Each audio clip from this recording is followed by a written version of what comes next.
اعوذ باللہ من الشیطان الرجیم بسم اللہ الرحمن الرحیم اللہم صلی علی محمد وعلی آل محمد وبارک وسلم۔ حضرت عبداللہ بن مسعود رضی اللہ تعالی عنہ سے روایت ہے کہ رسول اللہ صلی اللہ علیہ وآلہ وسلم نے فرمایا، بے شک میں اسے جانتا ہوں جو دوزخ والوں میں سے سب سے آخر میں اس سے نکلے گا، اور جنت والوں میں سے سب سے آخر میں جنت میں جائے گا۔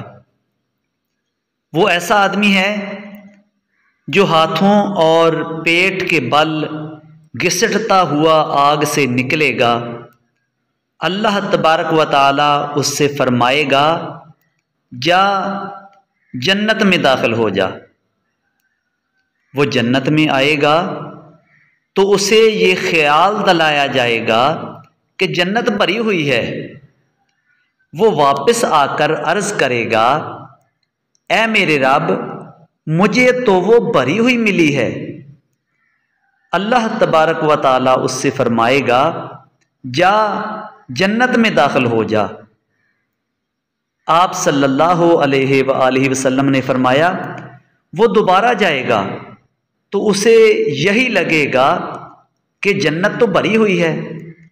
وہ واپس آ کر پھر کہے گا، اے میرے رب، میں نے تو اسے بھری ہوئی پایا ہے۔ اللہ تبارک و تعالی اس سے فرمائے گا، جا جنت میں داخل ہو جا، تیرے لیے وہاں پوری دنیا کے برابر اور اس سے 10 گنا زیادہ جگہ ہے۔ آپ صلی اللہ علیہ وآلہ وسلم نے فرمایا، وہ شخص کہے گا، کیا تو میرے ساتھ مزاح کرتا ہے؟ حالانکہ تو ہی بادشاہ ہے۔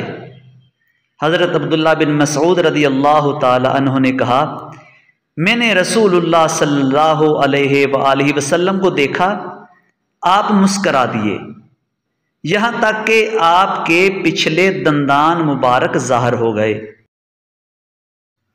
حضرت عبداللہ رضی اللہ تعالی عنہ نے کہا، چنانچہ یہ کہا جاتا تھا کہ یہ شخص سب سے کم مرتبہ جنتی ہوگا۔